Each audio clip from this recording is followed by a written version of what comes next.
Cover those burns with makeup, Mom yelled, throwing foundation, me. My sister smirked from the doorway. No one will believe you anyway. They thought I'd stay quiet during rehearsals. But when my costume sleeve rolled up, my director's face changed. The next morning, investigators arrived. You did this to yourself, Mom hissed, roughly applying aloe vera to my blister hands. If you hadn't stolen Amber's role, none of this would have happened. I bit my lip, fighting back tears as the gel stunned my raw skin. The basement theater's cold fluorescent lights had revealed every detail of my injury to the director, Miss Carter. Now, sitting in our pristine kitchen 12 hours later, my mother was desperately trying to craft a narrative that wouldn't destroy our family's perfect image. My name is Sofia Martinez, and at 17, I just landed the lead role in our school's production of The Phantom of the Opera. It should have been the happiest moment of my life. Instead, I was watching my skin bubble and peel, courtesy of my sister's accident with a curling iron. Amber stood in the doorway, her perfectly styled hair framing a face that showed no remorse. I told my sister had always been the star, the golden child who could do no wrong. For years I'd stayed in the background, handling tech and props while she took center stage. But when Miss Carter announced open auditions for Christine, something in me refused to back down this time. The burns will heal, Mom said, wrapping gauze around my hands. We'll get you special makeup. No one needs to know about this family matter. Family matter. That's what everything was in our house. The time Amber pushed me down the stairs for getting a better grade. Family matter. When she accidentally deleted my college application videos. Family matter. Now this deliberately pressing a scorching curling iron against my palms while I slept was just another secret to keep. Dad walked in, his hospital scrub still on from his night shift. As the city's most respected pediatrician, he was an expert at looking the other way when it came to his own family. Sophia, he sighed, examining my hands with clinical detachment.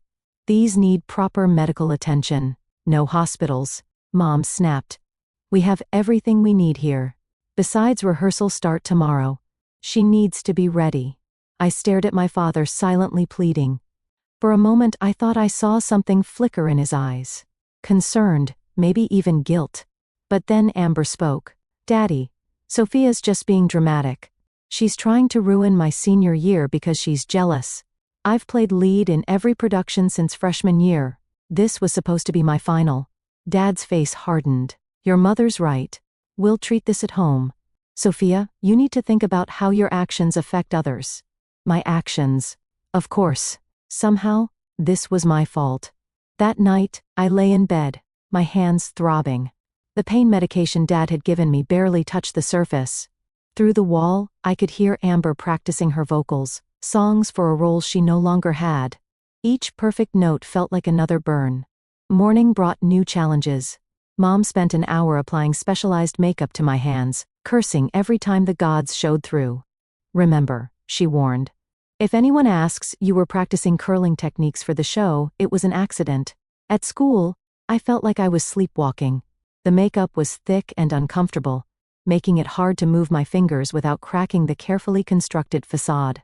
During classes, I kept my hands under the desk, praying no one would notice. Then came theater rehearsal. Miss Carter had scheduled costume fittings first. As the costume designer helped me into Christine's elaborate dress, I tried to keep my hands hidden, but fate had other plans. Sophia, could you lift your arms for the measurements? Miss Carter asked, clip-ordered hand. As I raised my arms, the sleeve of my costume slipped. The harsh stage lights revealed what the careful makeup couldn't hide. Angry red burns wrapping around both palms. The pattern of the curling iron's barrel clearly visible. The costume designer gasped. Miss Carter moved closer, her eyes narrowing as she took in the deliberate nature of the injuries. Everyone out, she commanded, her voice cutting through the chattering students. Sophia, stay here. My heart pounded as the theater emptied. Amber lingered by the door, her face a mixture of threat and fear before Miss Carter's stern look sent her scurrying. Show me your hands, Miss Carter said quietly once we were alone. It was an accident.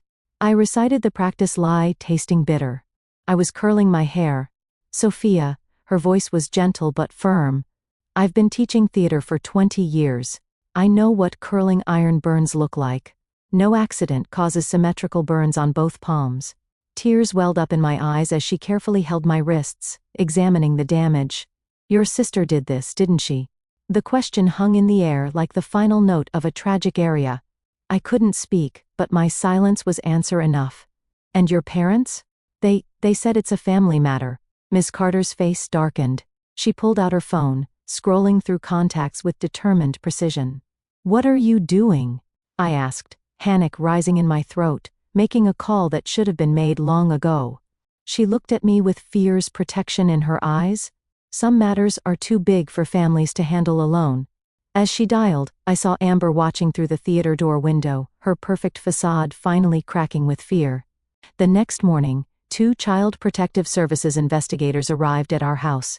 I watched from my bedroom window as their government issue card pulled into our perfectly manicured driveway, disrupting the illusion of suburban tranquility we'd maintained for years.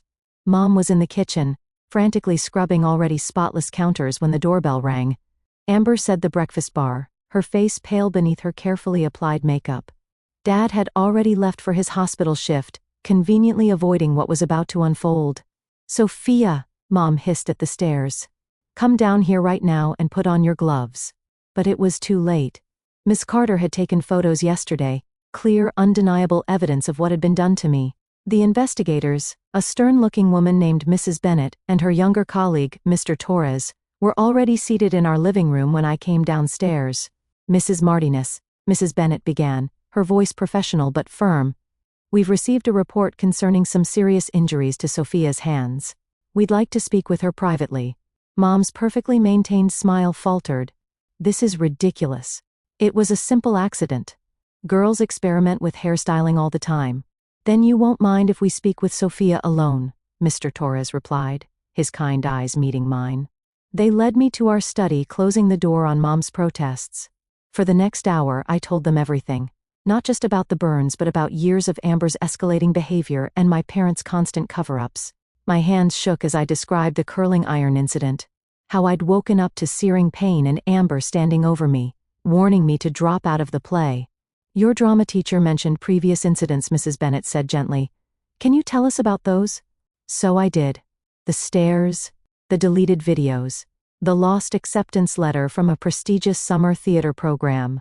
With each revelation, I felt lighter, as if speaking the truth was finally breaking the spell of silence that had bound our family for years. Meanwhile, I could hear Mom's voice rising in the living room as she was questioned by other officials who had arrived. Amber's sobs echoed through the house, not tears of remorse, but a fury at being exposed. I want to press charges, I said finally, my voice stronger than I'd expected, not just for this, but for everything. Mrs. Bennett nodded, making notes in her file. Given the severity and pattern of abuse and your age, that's your right. We'll need to document your injuries properly at the hospital. Just then, the study door burst open. Dad stood there, still in his scrubs, having rushed home from work.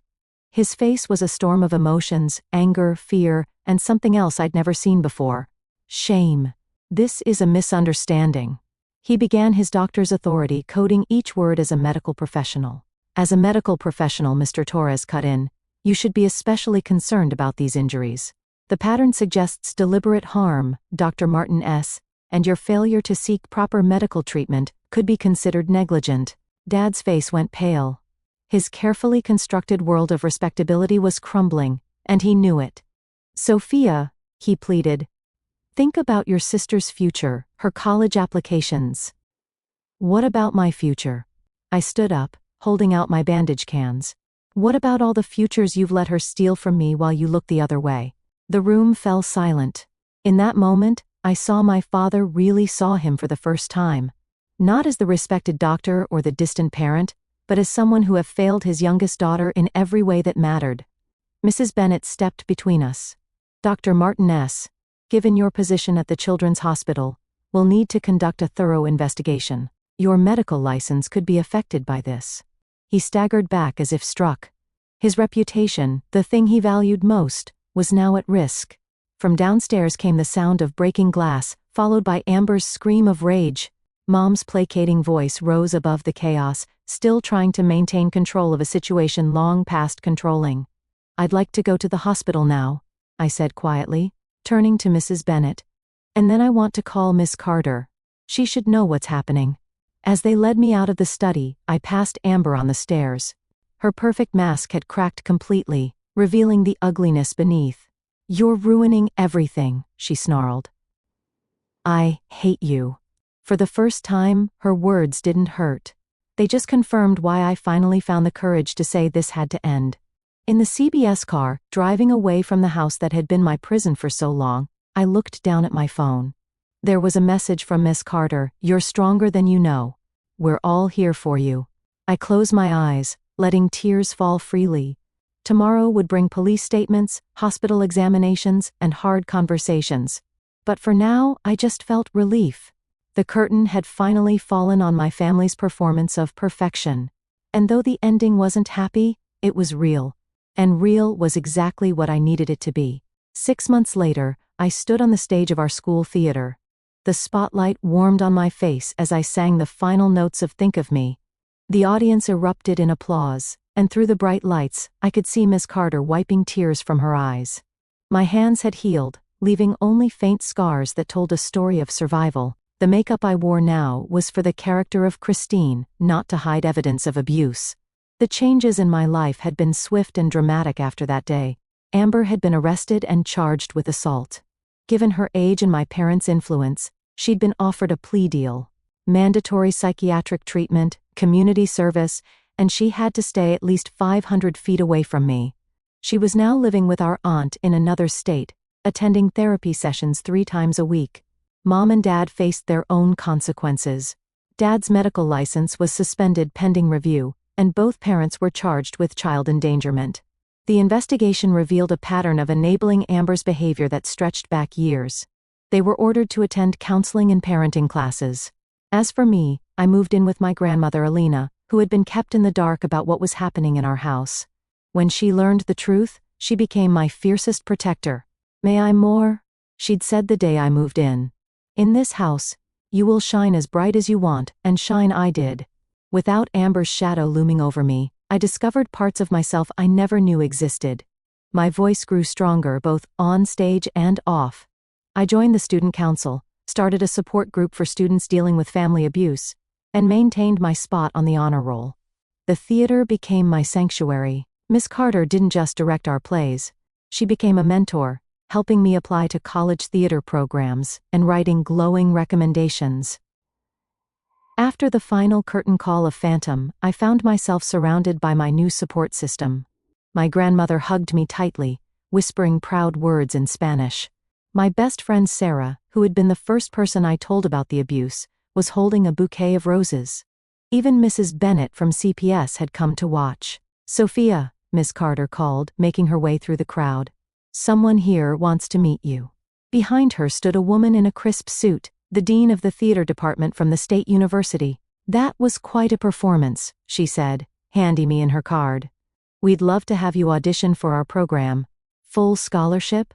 My hands trembled as I took the card, but this time from joy, not fear. Later that night, at the small celebration party my grandmother hosted, I checked my phone and found a text from Mom.